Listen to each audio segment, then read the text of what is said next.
Long time.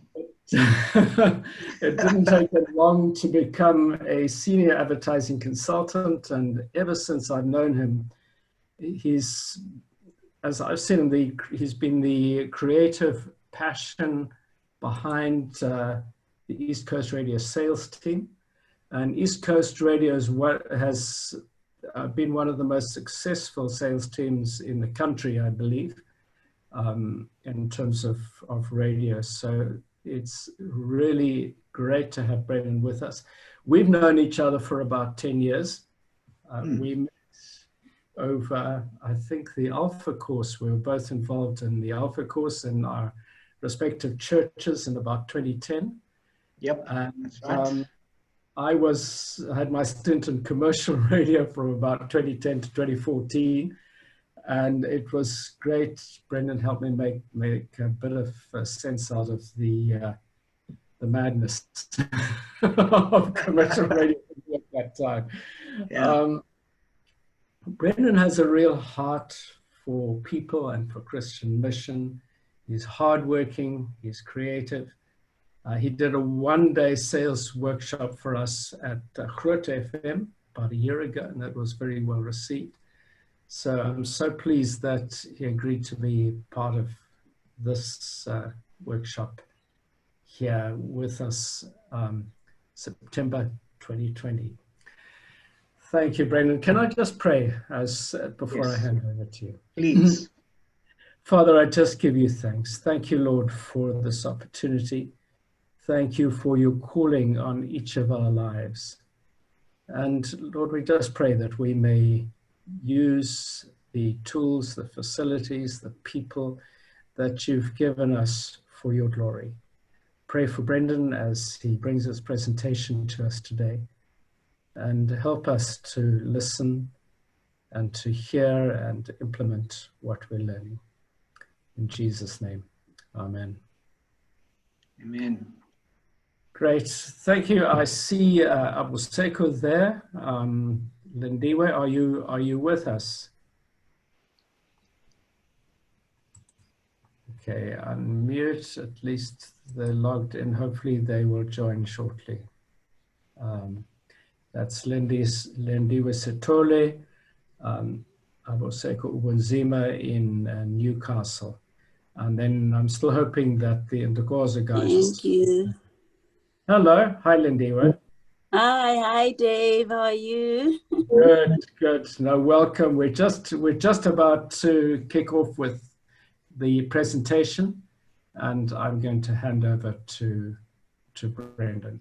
So his presentation will be about 40 minutes, and then there'll be a time, 30 minutes for interaction, questions. So if you've got questions as the presentation goes, just jot them down and we will discuss and have some interaction at the end of it.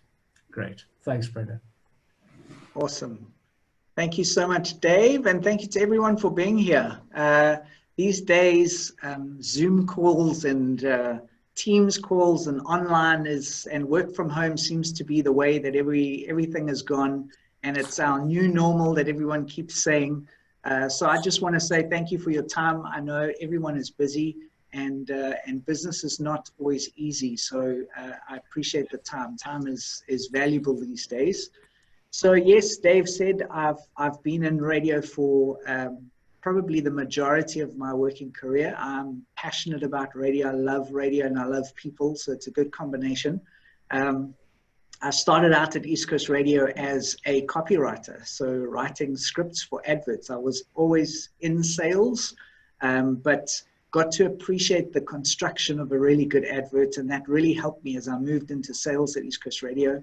And we have an amazing bunch of people here. So I'm very privileged to be part of the group and very privileged to be part of the brand. Also privileged to work with ACM. Love what they do. They are really, really active and do some amazing work and put out some great information. So I just want to compliment Dave and Natalie for the amazing work that they do. But yeah, so we're here today to chat about sales and about selecting your sales team. It's the start of a series, obviously, of different topics, which hopefully you all would have seen. I see some of you have registered for repeat courses, and that's awesome. I hope you gain lots of value from it. From my side, as Dave has mentioned, my name is Brenden. I'm almost 17 years at East Coast Radio. If you count the copywriting time, it's about 18 or 19 years. I started doing that part-time with East Coast Radio. I've been in leadership at East Coast Radio for 9 years now, and it's been tough. I haven't worked in community radio, but I've worked with and been part of and know a lot of presenters and people involved in community radio. And like Dave has said, I've spent some time chatting to some of the ACM members and went up to Groot FM and met a lot of amazing people up there. So, you know what, radio is radio. It's a wonderful industry to be in. And sales is a wonderful industry to be in. It's always been part of who I am. And yeah, so hopefully I can share some insights that you will gain value from.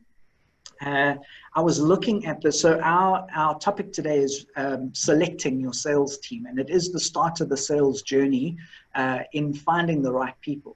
And so I looked through my notes, and I keep notes of everything. And I've conducted, since I've been in leadership at East Coast Radio, 197 interviews. We did some interview training about 2 years ago. And so the guy conducting the training was going around the room. So sort of how many interviews do you do in a year? And I see an exceptional number of people. One, because I love people. Two, because I think very much selecting your sales team is not as much about their CV as it is about them as a person. So I almost meet every single person that applies. Not quite, because a lot of people apply. So I've got a lot of experience that I've learned in that time, and hopefully going to share some of that with you, and you'll gain information. I always say in these sort of talks that there's information that I could learn from some of you. I'm just sharing my experience and some learnings from my side. So hopefully you gain something from that. The other thing, I thought this was quite funny. It's the top quotes of 2020, and we've already experienced some of them here.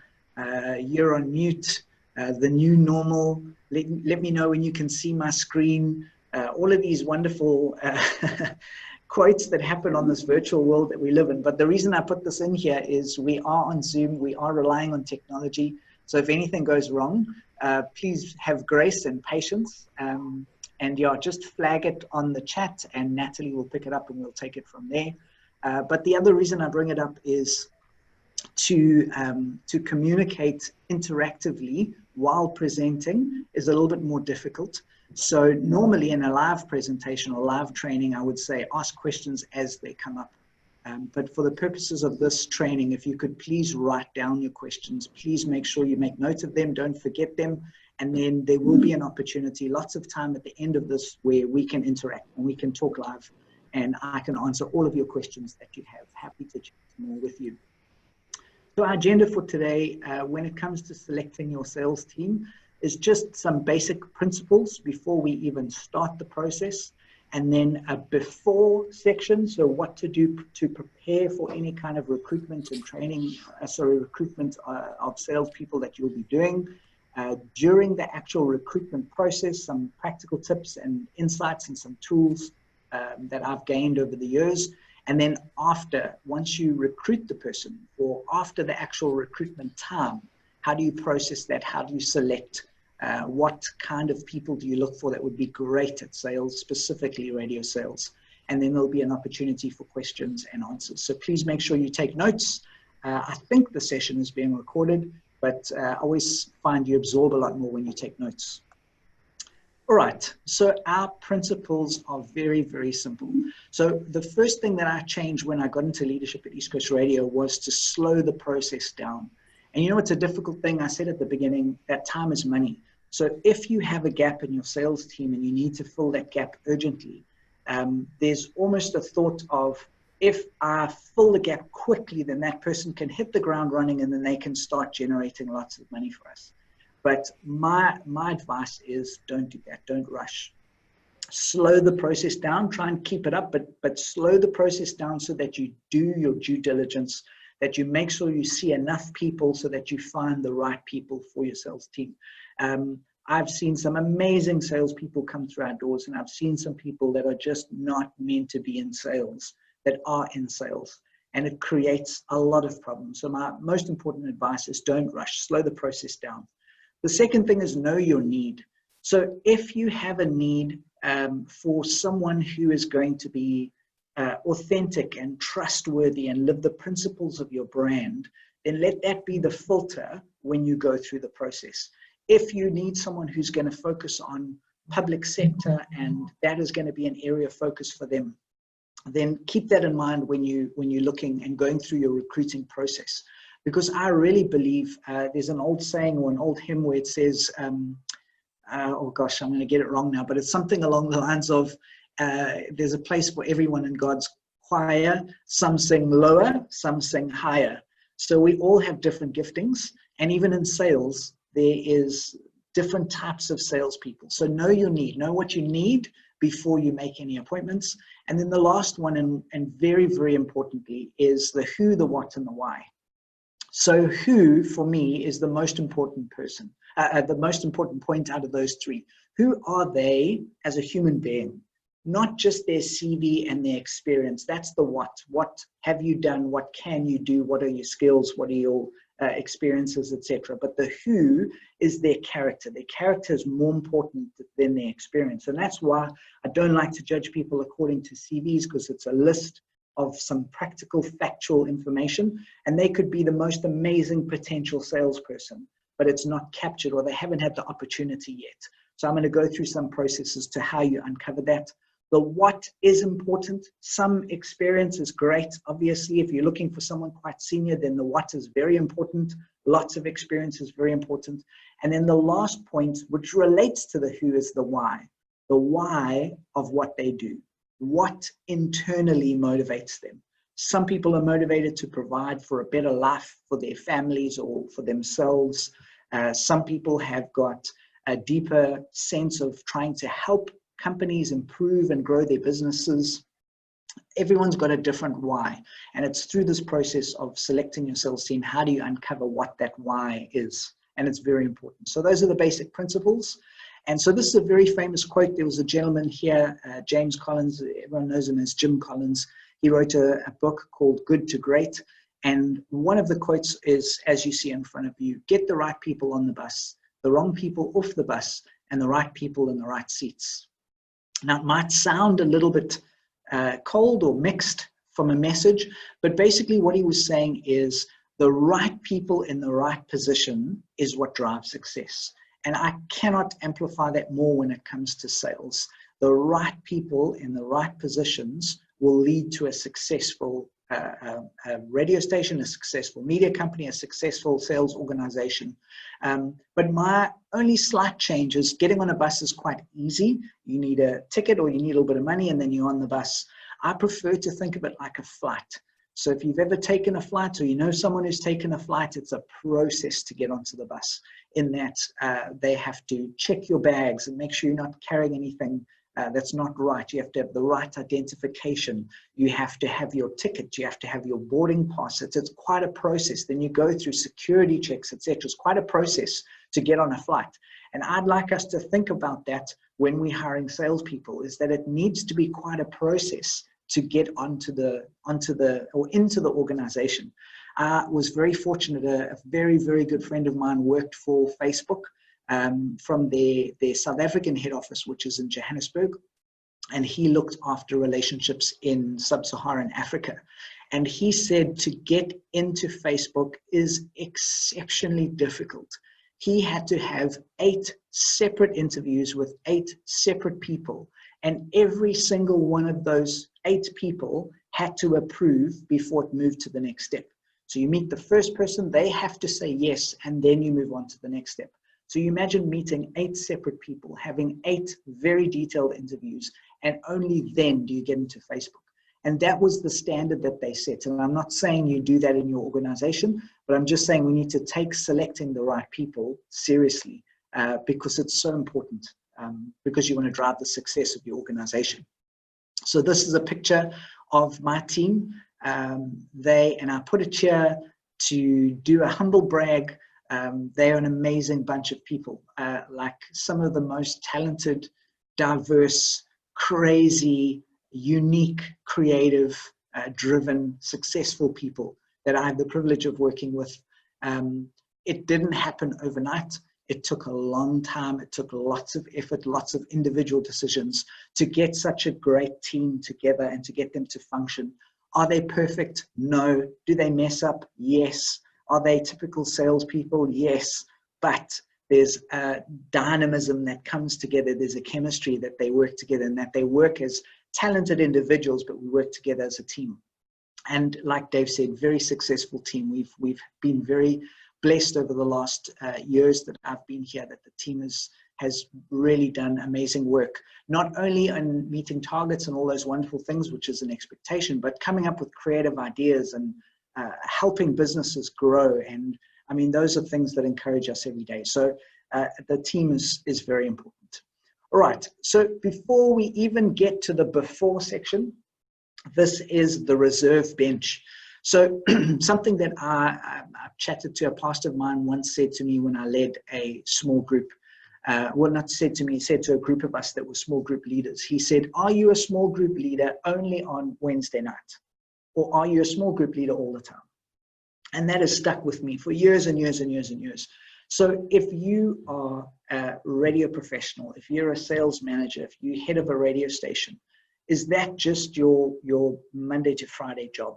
Or are you that? Is that what God's called you to be all the time? So if you are always looking, if you want your organization to be successful, you need to be always looking for talent. And it's something that I've put into practice here, even when we don't have any positions available. If I come across someone that I think has potential to be a great sales professional, I'll meet with them and I'll almost have a casual interview. I call it a coffee chat.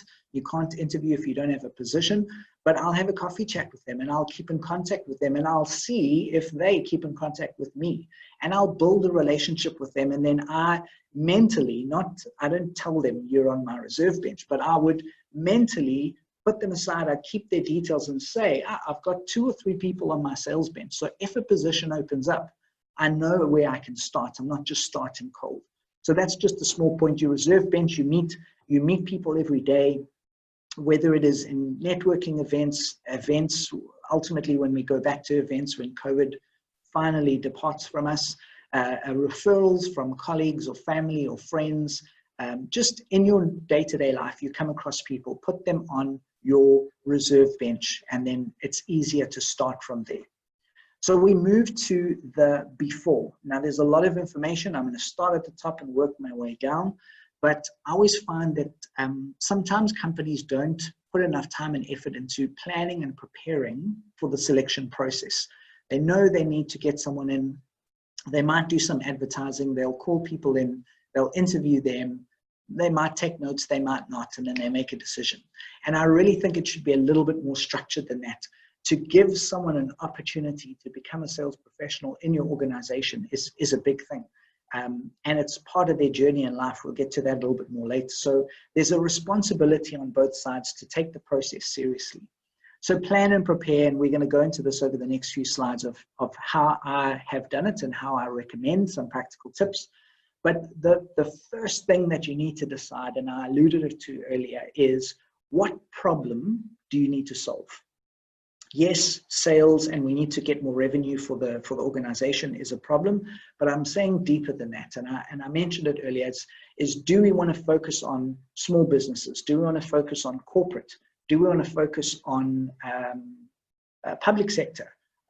Do we have an issue where we've had a high rotation of salespeople, where there's just been a lot of people that come in and out, and it's created a problem and maybe a perception of instability in the market?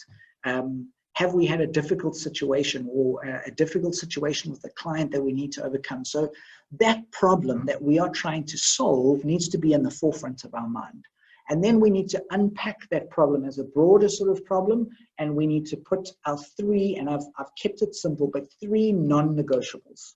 So let's say you've had a revolving door of salespeople come in and out, in and out. So you've got a client and they've been called on by 3 or 4 people in the last 2 years or something like that. and you want to create some stability. So one of your non-negotiables could be that you're looking for someone who's mature. Doesn't necessarily have to be an age situation, but someone who's looking at growing roots and building a career at a company, instead of someone who's coming in and just using it as a stepping stone to go somewhere else. So that's what I mean. Think of the problem, think of the non-negotiables. Is trust important? Is a good networking important? Are they a team player? Is that important? Was there someone on your team that caused division on the team, and now you need to get someone that's a team player? So those are the non-negotiables, and I would say write them down.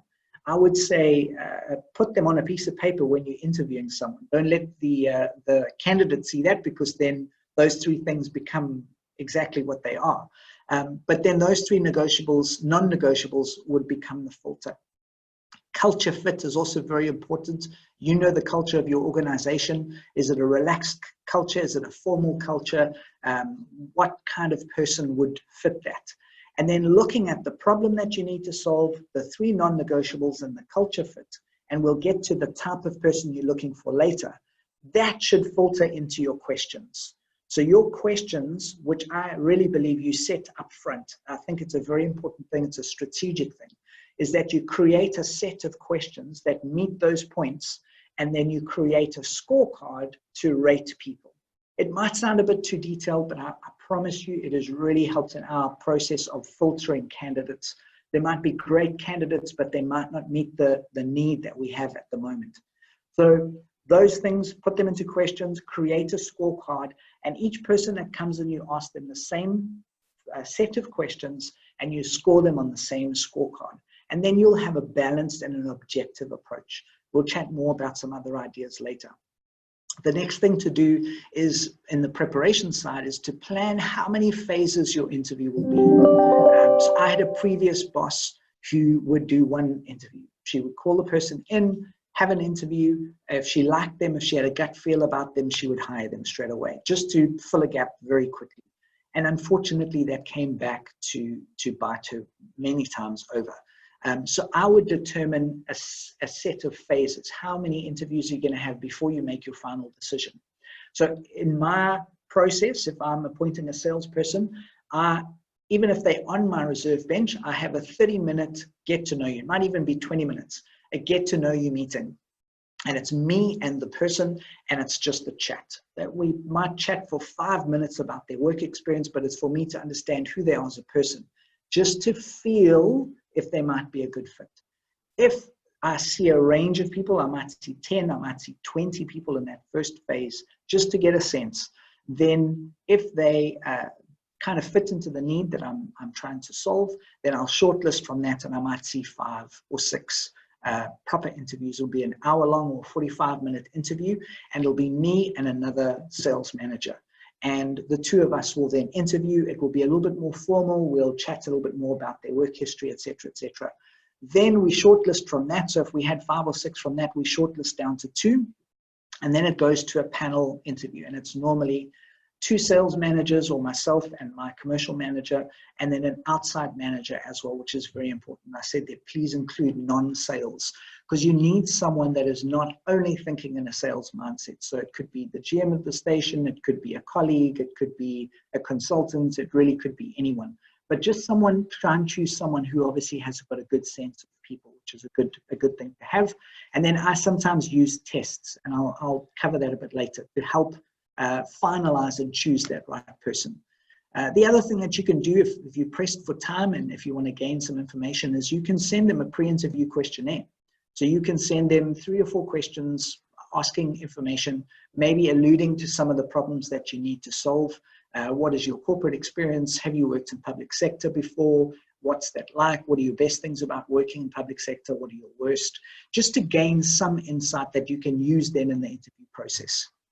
And then my last point for preparation is make sure you have a suitable place to interview. This is so important. And so if you have a place within your organization which is quiet, that you won't get interrupted, is cool. Often candidates that come in are quite stressed. I've seen many candidates sit with beads of sweat kind of running down because they've rushed in, or they're a little bit stressed about it. We want them to be as calm as possible. We want them to be as natural as possible. Because if they join our organization, hopefully they'll be confident and they'll be natural. And we want them as close to that state as possible. So offer them a glass of water, get them to be relaxed, have some conversation with them, get them to ease their nerves, and then move straight into the conversation. It's actually really important to have a constructive interview to have a good place to do it. If it's not in your organization, maybe it's not quiet enough, or you don't have a suitable space, you can do a coffee shop. I would avoid a busy coffee shop.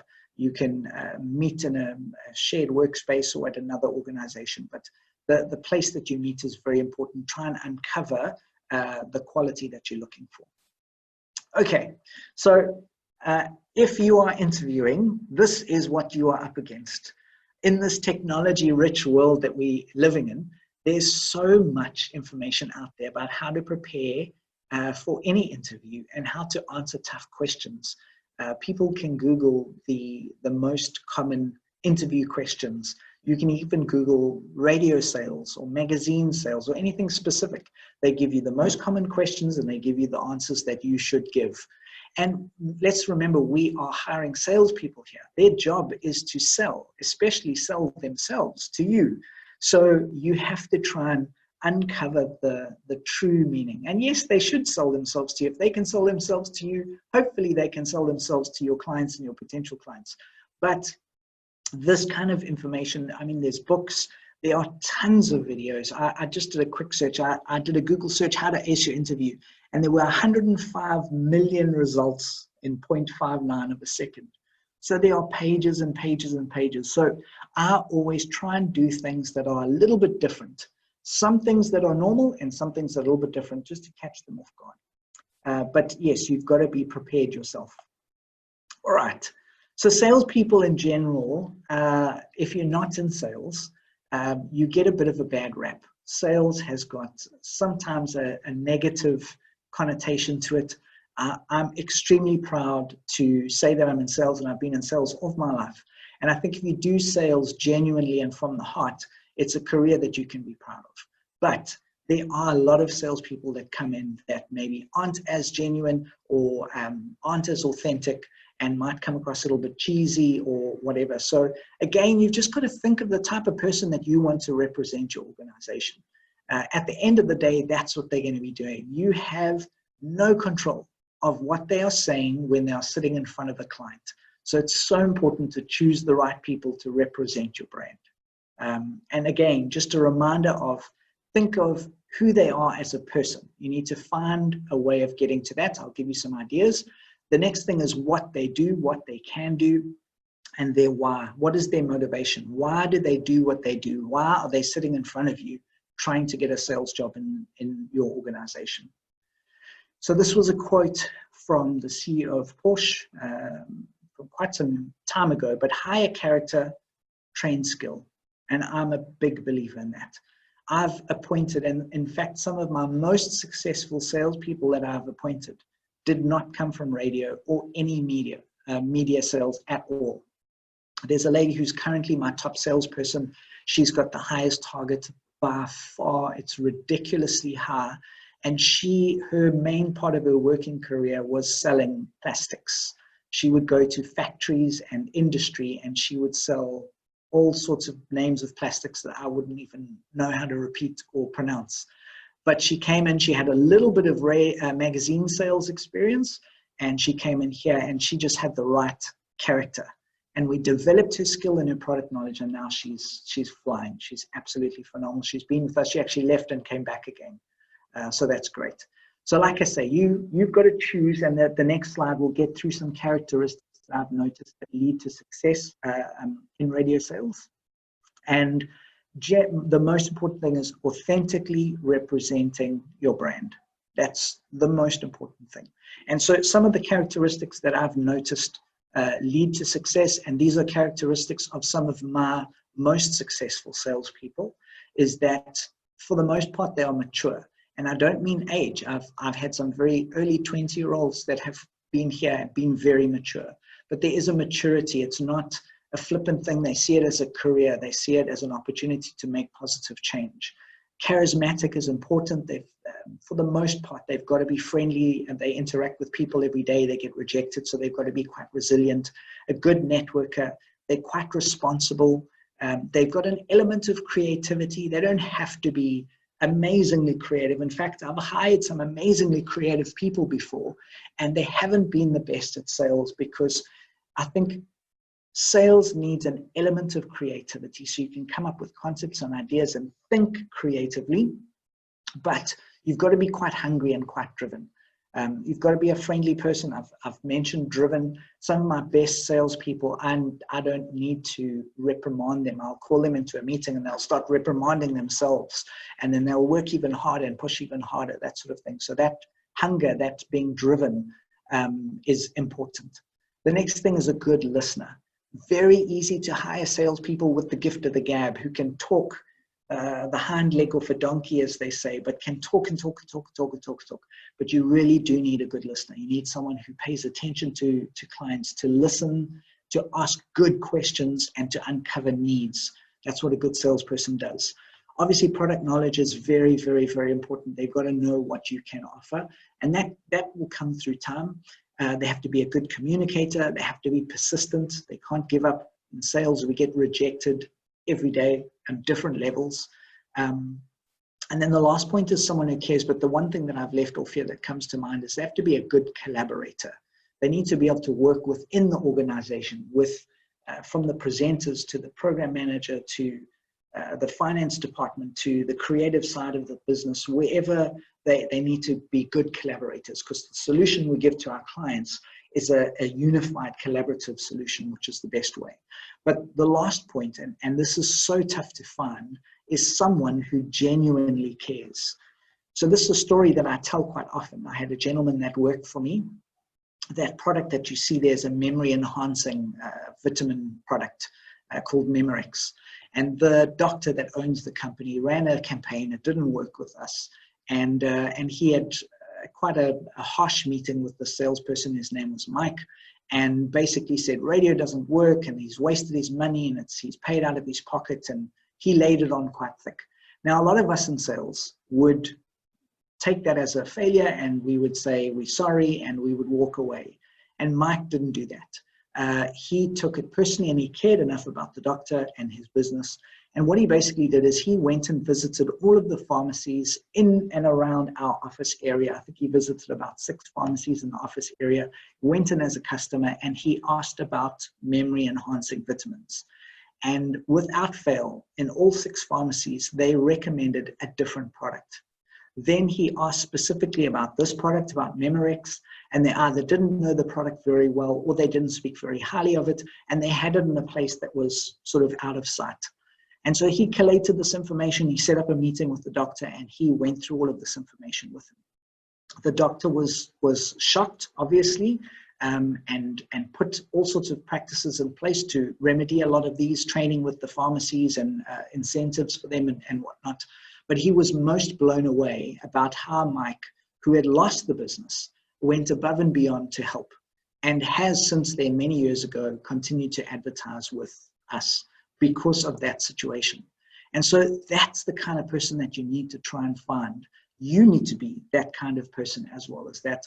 Are we just an A to B person where we experience a little bit of resistance and then we walk away? Or are we going to persist, and are we going to genuinely care about clients that advertise with us to make sure that their businesses grow? And that's something, that story will always stay with me. It's about genuine care. All right, so we're still in the before phase. This is the last slide of the before phase. And this is where you are actually trying to find talented people. So I am a huge LinkedIn fan. I love LinkedIn.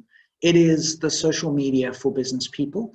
And if you're looking for talented people, there is millions that you can choose from. You can do searches on specific terms or specific talents that they have. And if you spend a bit of time searching on LinkedIn, you can find professionals, obviously, if they are on LinkedIn themselves. If you are not on LinkedIn, I really believe that you should be. It's one of the fastest growing business social medias in the planet, and it continues to grow.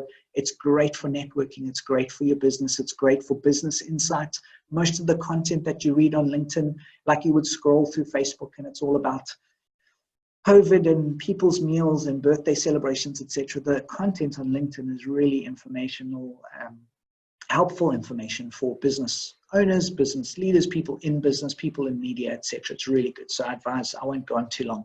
But LinkedIn is a great place to find talent. In fact, it's my highest recommendation. Next up is online platforms. There's lots of online platforms. I put Careers24 as an example, where you can list a job and start the recruitment process. Some of the online platforms are paid for, some of them are free, but it's another place. But then you are relying on your prospective person to find that platform and find your job through it. I like attacking.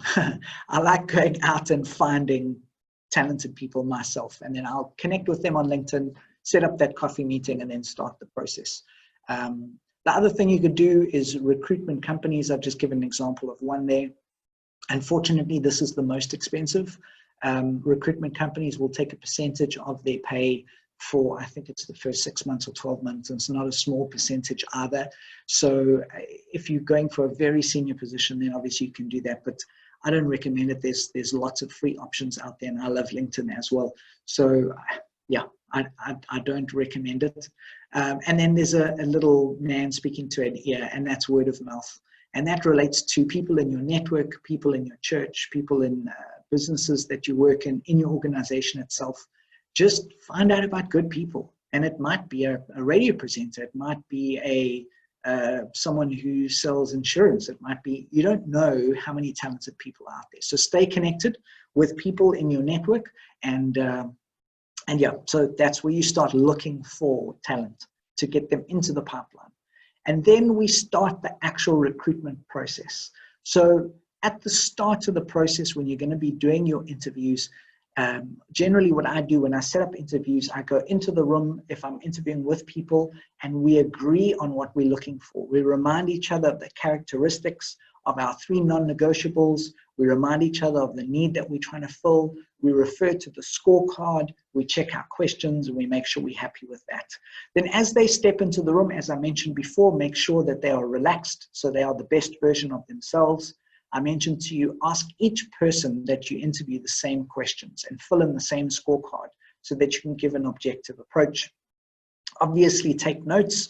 And one of my later slides, you'll see I say keep your notes, file them away, because when you're looking at them later, you want to have something to refer to. You don't want to have to try and remember everything because the human brain can only retain so much information.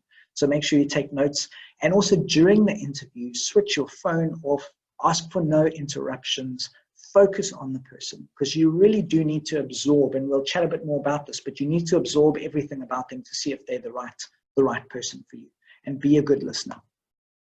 All right, I always focus on this. You'd be surprised. So a lot of people apply to work here at East Coast Radio, and you'd be surprised the high percentage of people that show up late for an interview. And now there are good reasons, 100%. I'm not being ruthless about that. Literally, there can be car trouble, there can be traffic, there can be an accident, there can be a mix-up with the times. Like, I understand that. But if there's a good reason, that's fine. If they show up late for their interview and they don't have a good reason, generally that's not a good indication of how they will be when they're in sales. Because there are some clients who we go call on that if you show up late, they're not too stressed. There are other clients who take that very, very seriously. So for me, punctuality reveals a lot about how they plan their day, et cetera, et cetera. So punctuality is important. And for this first meeting, they are trying to sell themselves to you. So you're the client for the interview. They should be selling you. So showing up on time is very important for that. The other thing is, so a friend of mine who was actually a DJ at a community radio station, she gave me this advice. She gave me some fashion advice. And what she said was, when you get dressed in the morning, don't get dressed in front of the mirror. She said, get dressed and then step in front of the mirror so you can get a snapshot of how amazing you look. And then you'll know if you look good or if you don't look good. And that's always kind of stuck with me. And I still do that to this day. I don't know. Hope I look good today. But that snapshot, so as you walk in and you see them, the first impression is they stand up to greet you or move forward to shake your hand or whatever the greeting will be. that snapshot, that first impression is important. It's not everything, but it is important because that's what happens. In 1/10 of a second, their potential clients will make that same snap judgment of them. Do they create a good first impression? Do they greet you well, etc.? Obviously, observing cultural cues and age cues and respect cues and all those wonderful things. But what's your first impression? Because that does make a difference. The next thing here is, how do they dress? How do they talk? I even put here, how do they smell fresh? Do they have fresh breath?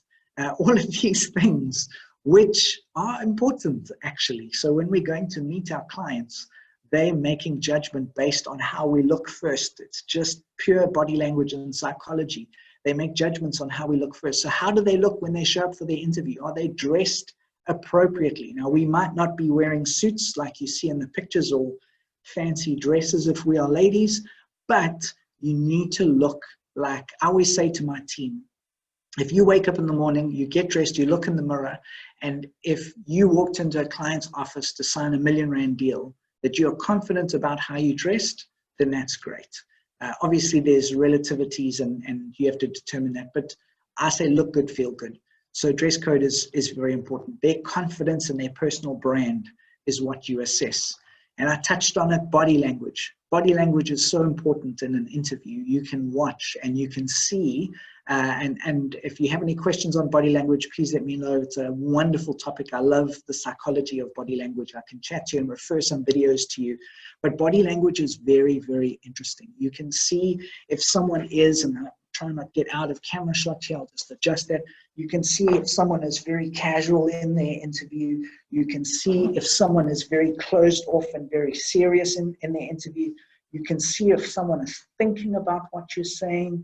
You can see if someone's trying to represent the best version of themselves. They generally do this kind of thing. You can see if someone is not really engaged, their body is turned away slightly as they're interviewing. So there's lots of little cues that you can pick up from body language to see if, remember, we're trying to get the character inside of them, to see if their words match their character. So body language is a good indicator for that. So then it comes down to questions. So really a good interview comes down to good questions.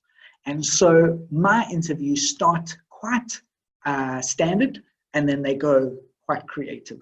When I say standard, I always start off by saying, I'm going to ask you the most famous interview question. And most of them ask it, or they mention what the question is, tell me a little bit more about yourself. And so I like to start with an open, simple question. One is it relaxes them. Two, if they've done any preparation whatsoever, they will know that that's a very common interview question. And then three, it kind of determines what they tell you is what they perceive you want to know. So some people would go straight into their work history and they'll start telling you their jobs. Other people will say, I'm a mom, I've got 2 children, I live down the road. So what they share with you will also give you an insight to who they are as a person. After that question, I go into the basic work history kind of question, if there's any notable companies or any similar experiences, bearing in mind the filter of what I'm looking for. I'll ask about that experience. I'll ask a bit more detail. I'm not a details person. I won't ask, when did you start? You have a colleague who I interview with, and her and I interview very well because she's a detail person. I'm a big picture person. So she'll sit and take notes about what month did you start at this company, and what month did you leave, and why did you leave, and tell me more about that. And I'm like, tell me your dream job. Tell me where you want to be in 20 years. Tell me. So I get big picture stuff. So we're a good interview combination. So then I start asking character questions. What do you like doing on the weekend? What do you do for fun? Do you read? What is the best piece of advice anyone's given you? Who's been the most inspirational in your life? You want questions? I've got great interview questions. Ask Natalie afterwards and I will email them to you, and you can keep them and use them as much as you want. But great questions make a great interview. And then you find out their why. So why are you here? Why do you want this job? Why do you do what you do? I see you've always been in radio. Why are you in radio? And through that and through their answers, you uncover what their motivation is.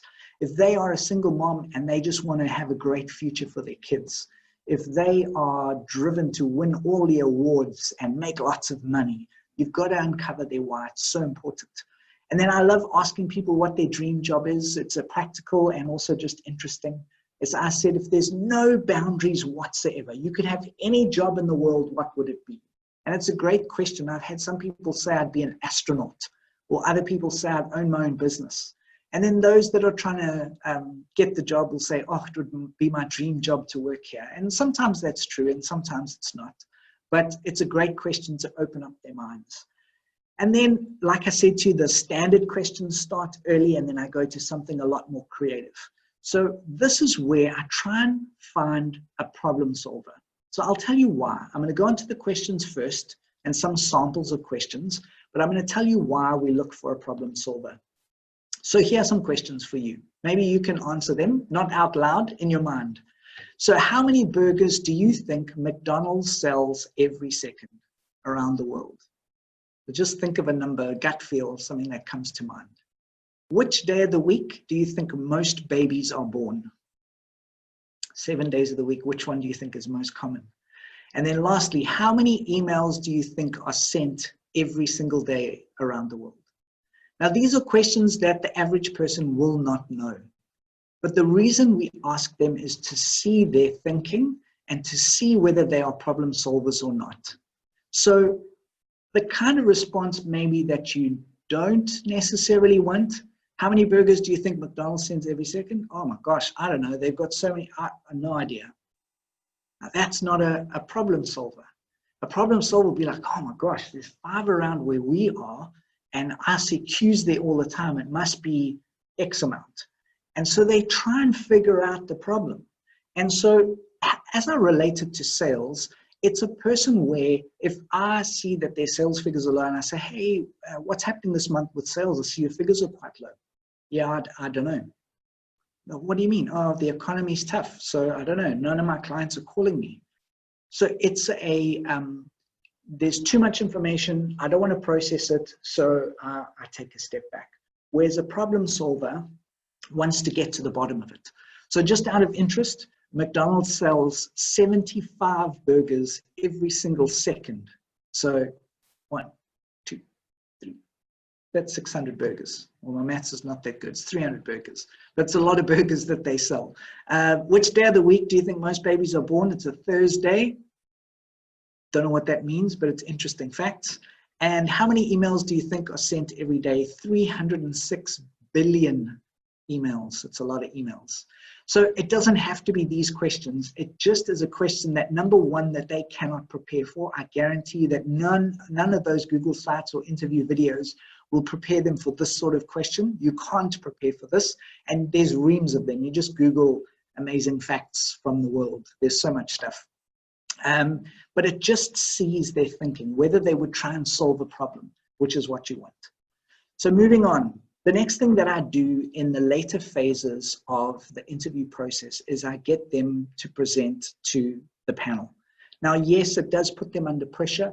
And if you're presenting to a panel of people that you don't know, but in some aspects, sales is pressure. And presenting, whether it's like you see the gentleman doing in front of a big screen or just talking to someone face to face, is a huge part of sales. It's a massive part. So they've got to be able to do it. So what I do is I will send them a brief, some information, normally 24 to 48 hours before they actually have to present. So I don't give them a lot of time. I get them to present as a salesperson, as an East Coast Radio salesperson, and they will present to me as a client. And I use a brand that they would know. So I would say Vodacom or Nike or F&B or something like that. I'll give them a brief saying we're trying to achieve A, B, and C, put a campaign together to come and present to us. Now, we know that they don't work at East Coast Radio and they might not even have any media sales experience, but I want to see their thinking, I want to see their effort, I want to see their time. Some people will talk their presentation. Some people will put it on in a PowerPoint. Some people will give you a printed out piece of material. That's not as important as how they tackle it. Again, are they a problem solver? I sent a brief out for a role play presentation for an interview. And one of the ladies actually phoned through to reception and said she had some questions and they put her through to me. And she didn't draw the 2 and 2 together, but she asked me questions as if she was inquiring about advertising. And I count that as great research. She phoned the company to get the information, which was awesome. So get them to present to you. Again, keep a scorecard of how well they do, measure their thinking and their problem-solving ability. Right, we're getting close to the end. It's the last few slides, so bear with us for a few more minutes. And this is the after section now. So I have mentioned some of these, so I'm going to breeze through them and get to the last few slides. But basically, you need to keep your notes. If you're going to be shortlisting in a later stage, you want to obviously go through all of that as a panel, as a team, or as a manager, and find the best people. Write down their questions. At the end of every interview, I allow minutes, like we can allow today, but I allow candidates to ask me questions. And I write down what their questions are, because that reveals whether they've prepared. It reveals what they're interested in. If they start asking about the salary, obviously that's more important to them. If they ask about the benefits or the culture, then that's more important to them. So write down on your notes the questions that they ask. Very interesting to see. Another thing that I do in the later phases of interviews is after that, I'll ask them if they want to take a walk around the offices, and generally they do. And then I'll take them through the different departments and I'll see how they are with people, because ultimately they need to interact with people. And these are people they don't know. So how they chat to people, how they interact with them, whether they've got a sense of humor, if they're witty, if they ask questions, very interesting to watch that process. So office walk or office walkabout. I also watch how they treat the receptionist. So those of us who've been in sales know that the receptionist is often the gatekeeper, and a good salesperson keeps a receptionist really close. So as I walk them out to reception and they say goodbye, I just watch them if there's an interaction with the receptionist, normally a pretty good sign of sales ability. Then I would have a panel discussion immediately after the interviews where we would look at our notes and we would chat about what we liked or what we didn't like, what would work, what didn't work. And I like to do it straight after the interviews because it keeps it fresh. And then something that a lot of people don't do is actually check the references that are on the CVs. Those are very, very important. Sometimes they put incorrect people, sometimes companies closed, but you've got to check those references. Very important. One of my favorite quotes of all time, Maya Angelou: people forget what you said, people will forget what you did, but people will never forget how you made them feel. And so remember how they made you feel, because that's how they're going to make your clients feel. So that's very important. Here's some practical tools, and then we're almost done. So this website is called truity.com. So if you are looking to do some tests to help give an insight, and these are all free, to help give an insight into who they are as people, you could get down to 2 or 3 people and you want to get an insight of who they are. You can go onto this page. It does things like the DISC profile, so it assesses your personalities. An Enneagram, which we've done recently at East Coast Radio, it gives you a personality profile. Are you a driver? Are you an improver? Are you a details person, etc.? Just gives you insight into their character, and again helps you solve problems that you need solving in your organization. So truity.com, there's some of the basic tests there that are absolutely free of charge. This is another website and app which I love. It's called Crystal Knows. It is amazing. It analyzes your social media, and then it gives you advice on the type of person, how to communicate with them, what kind of conversations they like, what words to use, etc. I'll often use this if I'm preparing for a big meeting or something like that, but Crystal Knows is really, really good for understanding people a little bit more.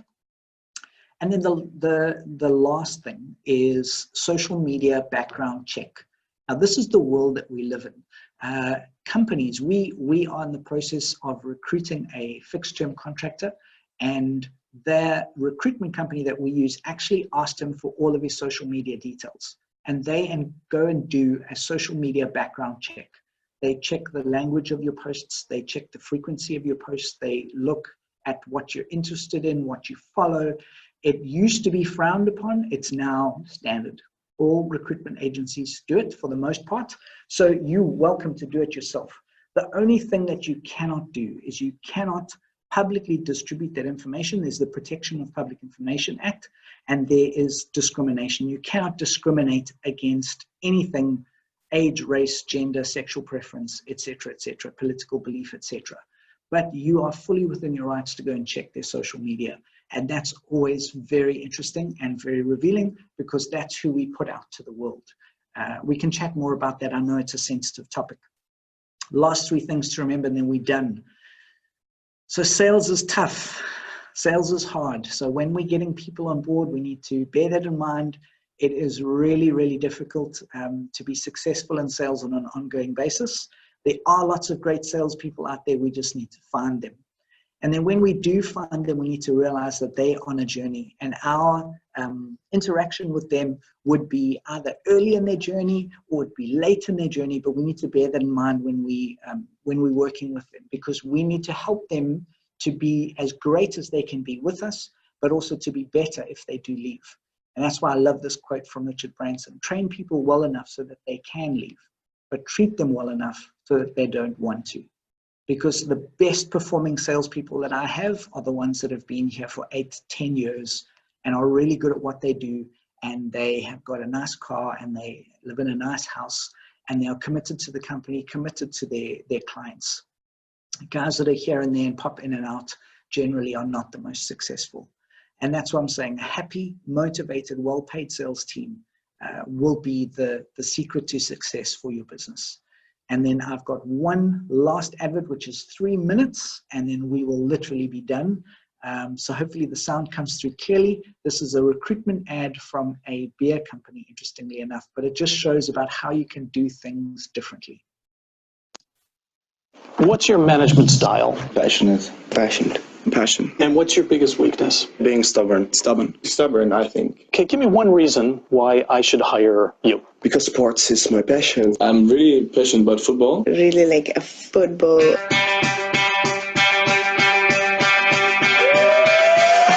When you are looking for a job for an interview, either brushed. You look good, you feel good.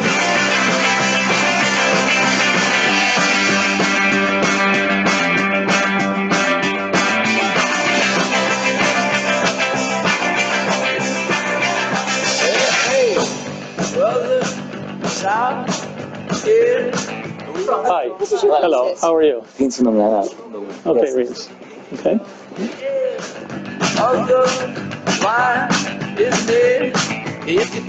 And so you liked it when we were walking hand in hand?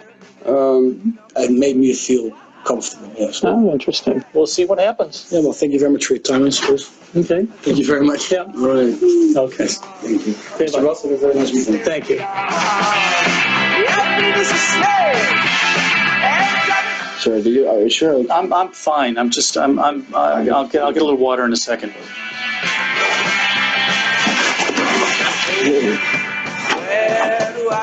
Okay, you say no?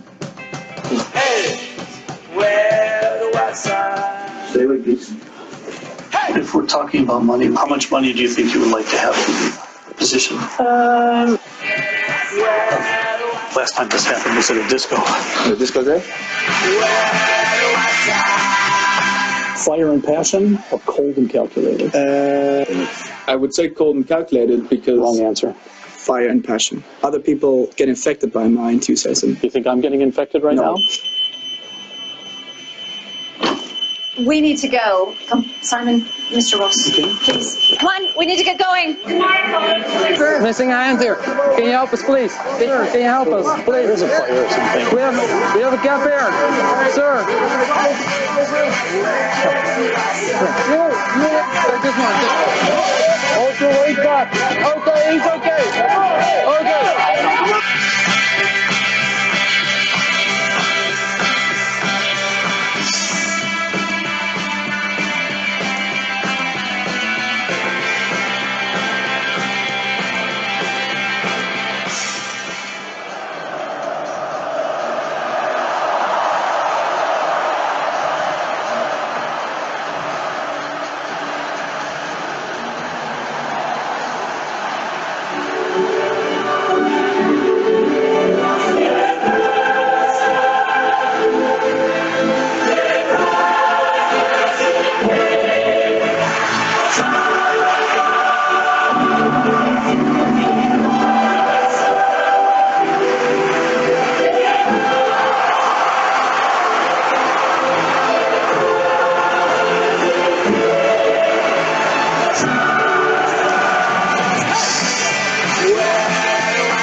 that is that. I hope you enjoyed the adverts. Like I say, just a creative and fun way to do recruitment differently. And hopefully I've given you some practical tips to help you select your next sales superstars. So we're going to open the forum up for questions. And we can unmute and chat as you have a question that comes up.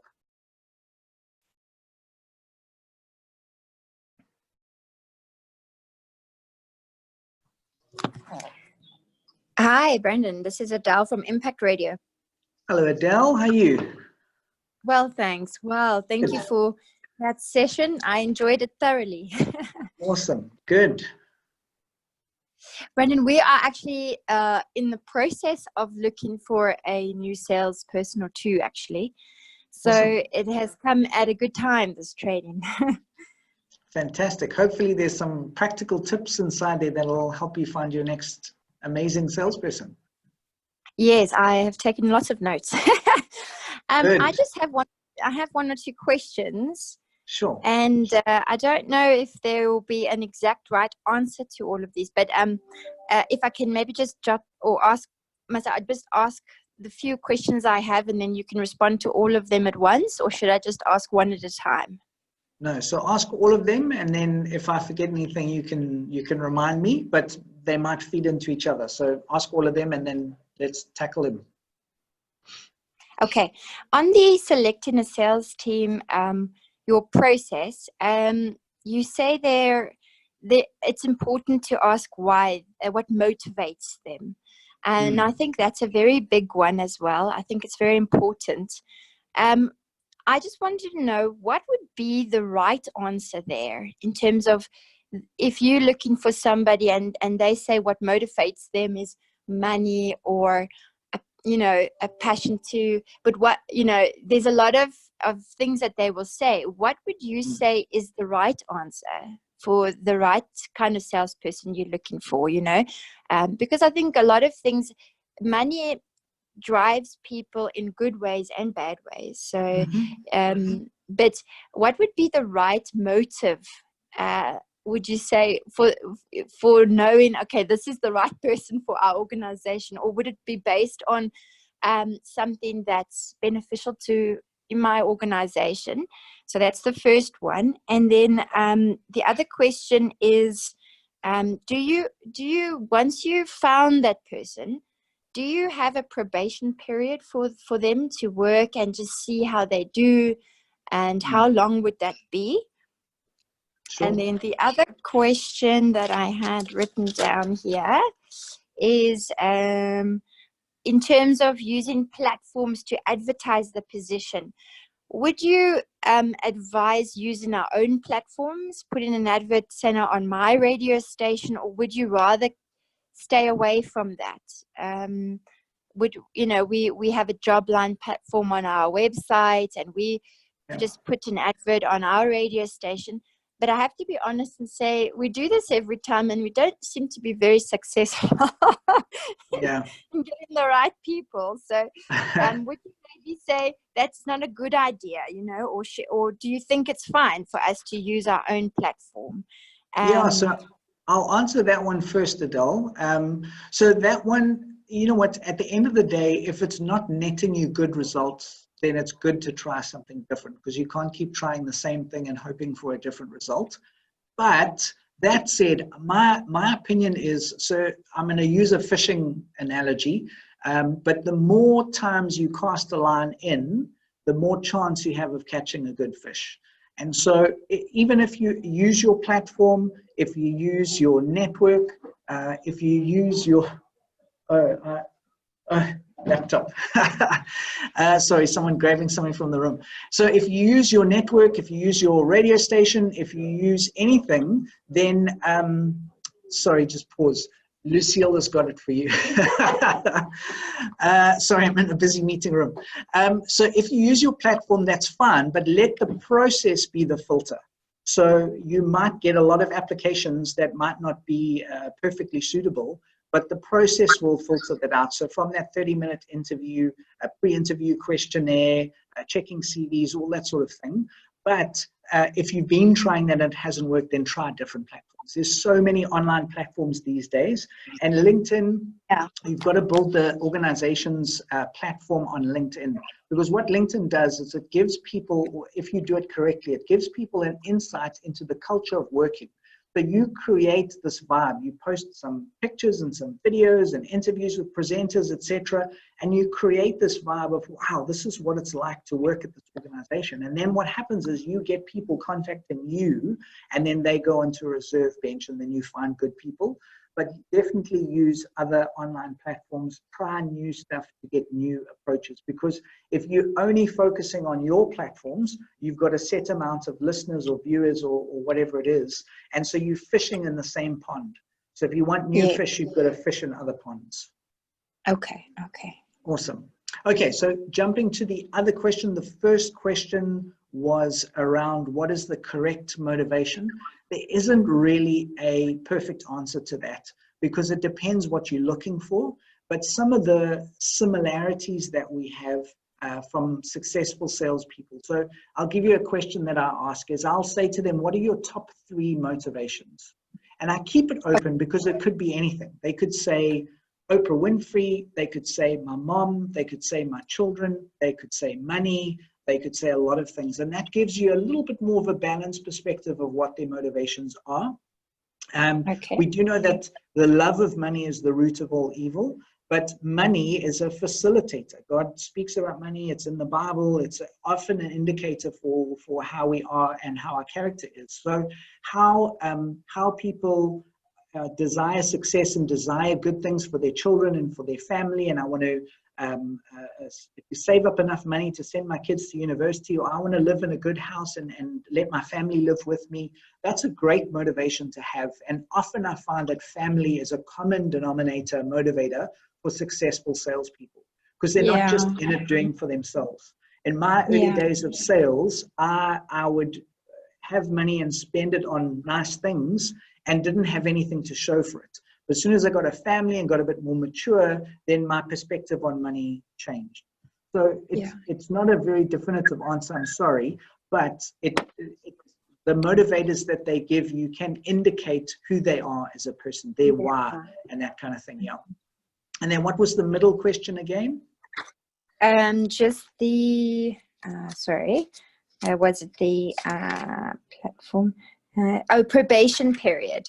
Yes, that's a good question. Give a probation period, So we definitely have a probation period. Ours is 3 months. We can extend it to 6 months depending on the position or the person. And that probation period, I mean, the only real difference is that the notice period is slightly shorter, and then you can prescribe some key things. So by the end of month 1, you have to have a certain product knowledge. By the end of month 2, you have to have made contact with all of the clients that are on your database. By the end of month 3, you have to have achieved at least 50% of your target. I would say the probation, you shouldn't be too strict. It really does take people, I call it 3-6-12. It takes 3 months for them to just acclimatize, get used to the culture, build up their product knowledge, etc. The next 3 months to take them to the 6-month milestone is where they're starting to build confidence, build knowledge. They're working with clients, it's working well for them, etc. And then 12 months is when they actually start hitting full stride.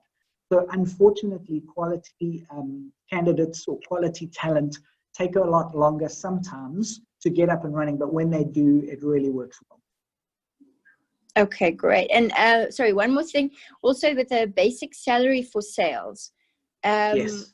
Is there a standard basic salary? If we want to check that the standard salary that we are proposing in terms of a basic, because most sales work on commission, but we have a basic that we start with. If we want to check that we are given the right amount as a basic, where do we go for that? Or how do we know that we're doing the right thing there? Yeah, so it's another tough question to answer. So tomorrow is the next training session, which is equipping your sales team. And the last subject that I cover is compensation. And again, I give some best practices and some guidelines. But just to answer that question now, because there might be people not on the call tomorrow, So I'm a firm believer, and again, my personal opinion, and each organization has to do what they can afford and what they believe is right. But the structure for salespeople, I believe, is a basic and a commission. We at East Coast Radio have always favored the commission over the basic. So our basics, if we look at our sister station down the road, our basic salaries are actually a little bit less than them. So people in the industry perceive that we pay these big basics. We actually don't. We pay average basics, maybe slightly below average, but our commission structure is very, very, very generous. Is there a standard? I think no, because it depends on the size of the organization. If it's a larger organization, then generally the standard is higher because the targets or the revenue that they're going to bring in would justify a slightly higher basic salary and a slightly higher commission scale. But if you're in a smaller organization generating smaller revenue, then it will be relative to that. But I'm happy to chat to you directly and offline and give you an insight into what we've done in the past and give you some ideas of values. And the other thing that you can do is network. So very much like ACM is doing now. And you know what, salaries are such a sensitive thing. People are very cautious to chat about it, but especially us as a smaller radio community and parts of ACM, I think direct conversations with other counterparts are important to say, this is what we pay, this is what we pay, this is what we pay. Because unless you know that, I mean, we did a commission review last year. And we had an idea, but we didn't have an exact detail of what other radio stations pay. So we did a lot of research. We spoke to our contacts and we got that information. So it's good to do some research to make sure that you're on board, because generally, and it's a generalization, but you get what you pay for, basically. So the better the salesperson, unfortunately, the more motivated they are by financial success. Yeah, sure. Okay. Thank you for that. That's really a good answer for my questions. Pleasure. Right, anyone else? I see there is a question that's just popped up. Welcome has posted a question in terms of commission. Which percentage is the average for the sales agent? And again, for me, it's a difficult one to answer because there's so many different organizations. I can give you an idea from our percentage, what we do, but it also relates to the size of their targets. So if I can give you an idea, our national office, which is Johannesburg based, and they look after big advertising agencies in Joburg and Cape Town, their salespeople percentages are very small because their targets are massive. I mean, they like in the hundreds of millions. I mean, it's a massive target. So their percentages are smaller because it's off a large base. So if the targets are slightly smaller, then it stands to reason that the percentage would be slightly higher. Because if you're paying those so small targets on a 5,000 Rand or 10,000 Rand target, you're paying that same small percentage. Your commission is going to be next to nothing. But the difficulty in answering that question is that there is such a range of organizations that it's hard to say what the average is. All of our percentages, well, let me give you history. So when I started at East Coast Radio in my first sales interview, the percentages were, I remember them now, 5, 10, and 15%, and we put it on a sliding scale. So at that stage, we had a Rand value. So from 0 to a certain amount, you got 5%. From a certain amount to another certain amount, you got 10%, and from a certain amount above that, you got 15%. Now, those percentages, we are nowhere near those percentages now. Over the years, as the Rand has depreciated and time's gone on, those percentages have come down. And now our percentages range between 3 and 7.5 is our highest percentage at the highest level. And what we do is we create a sliding scale. So we base it on percentage of your target, not necessarily a Rand value. So let's say, for example, just for maths purposes, because maths is not my strong point, let's say that 100,000 Rand is your target. From 0 to 50%, you would earn the smallest percentage. From 50 to 75%, you would earn the medium percentage. From 75 to 100, you would earn the highest percentage. And then over target, there would maybe be a higher percentage or a bonus of some sort. Again, it really does differ per organization, and it's got to be what works for you. My love for percentage is the best thing, because I got into sales because I wanted to know if I put in extra work, I got a share of the profit.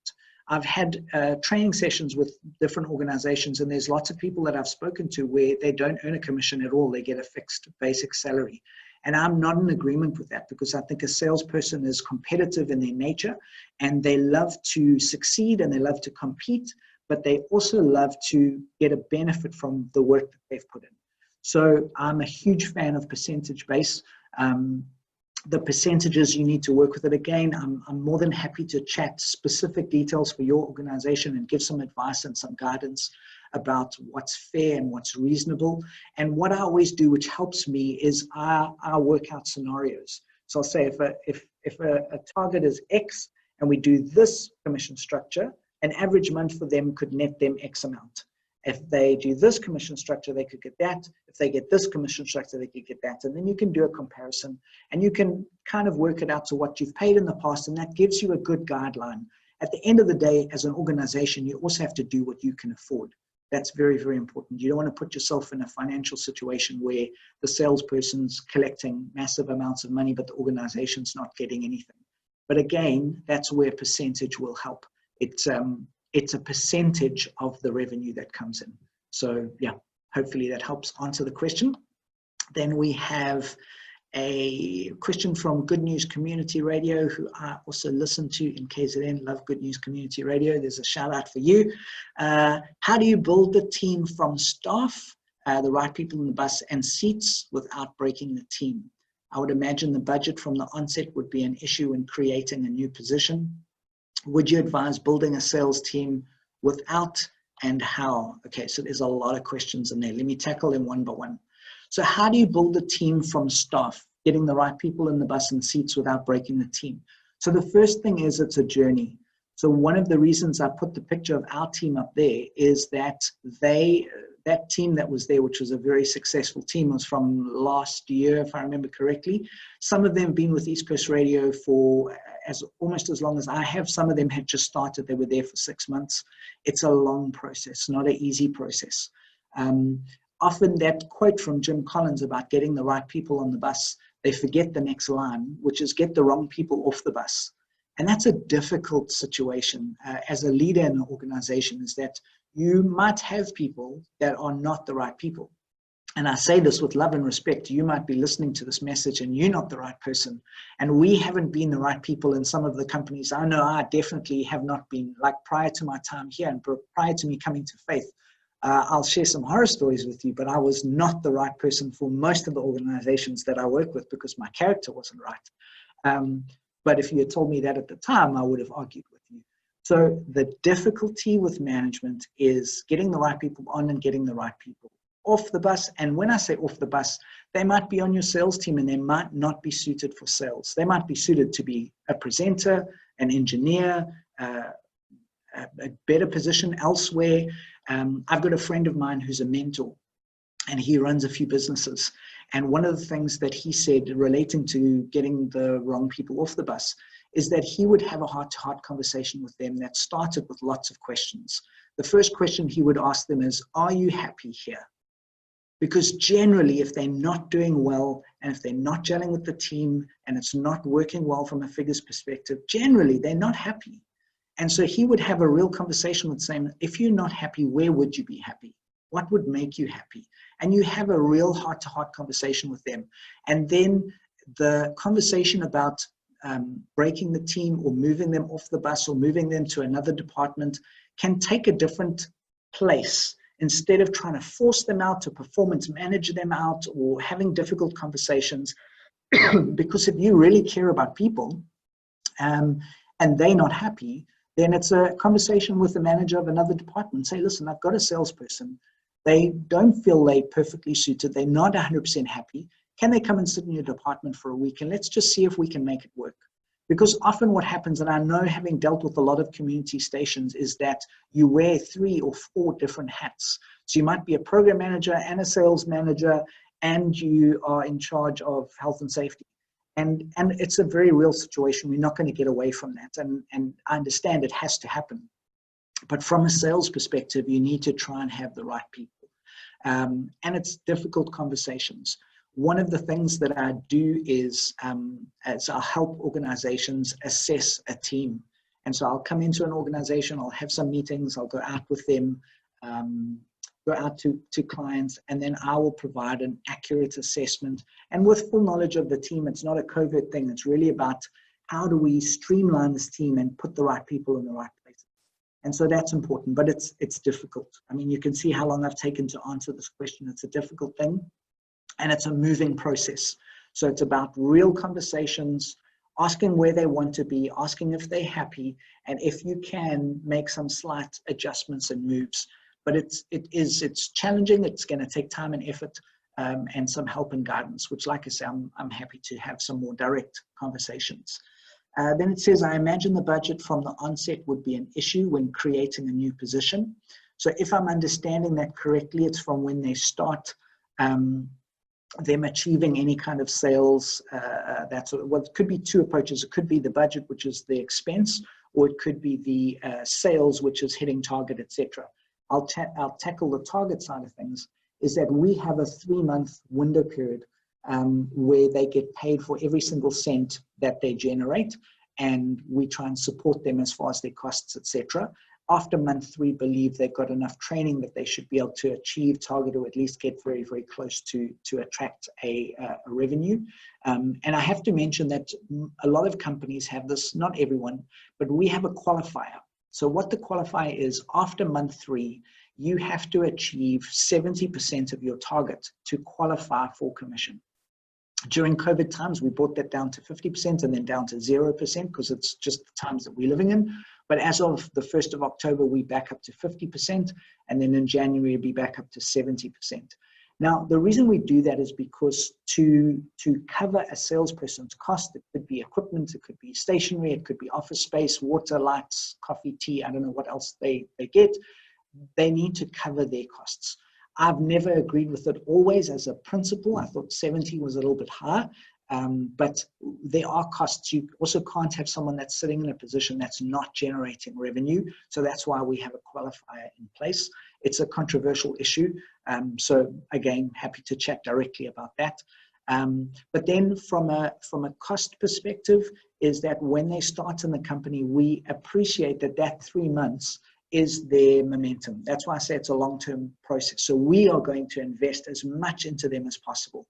So again, the next topic is equipping your team. I speak about training, I speak about motivation, I speak about mentoring. So if you can join for tomorrow's session, there's a lot more information there. Hope that answers that question.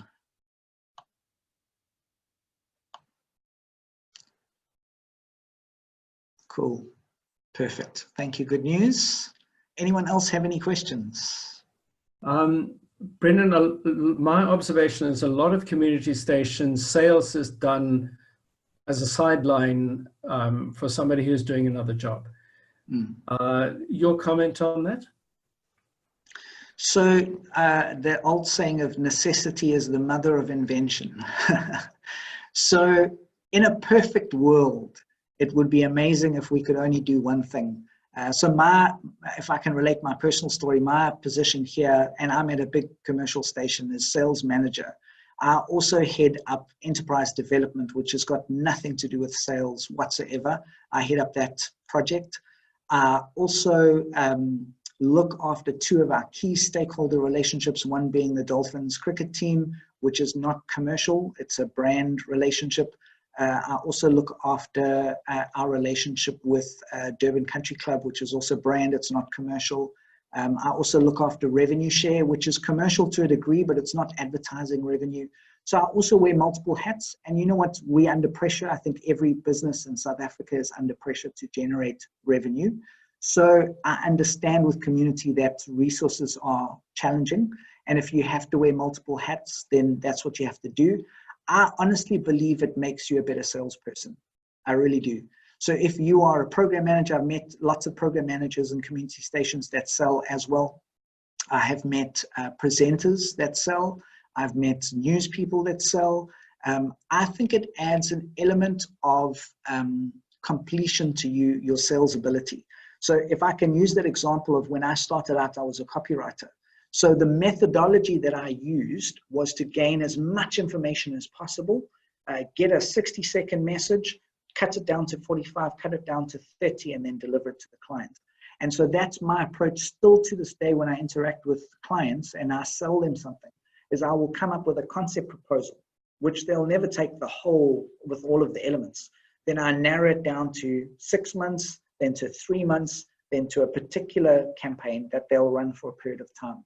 So the same methodology has helped me. And I would argue that if I wasn't a copywriter first, I wouldn't be as good a salesperson as I was.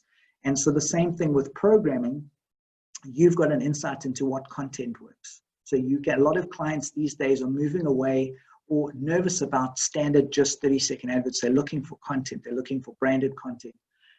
So a program manager will have that insight. News is all about details and facts and credibility, and brands want to be credible. So I would say from a conceptual point of view, I think it helps you become a better salesperson. From a time point of view, it is a challenge because you are wearing two hats. And so you have to go and look after this task and duty, and then you have to dedicate that. Because wherever you split your attention, unfortunately, you split your results.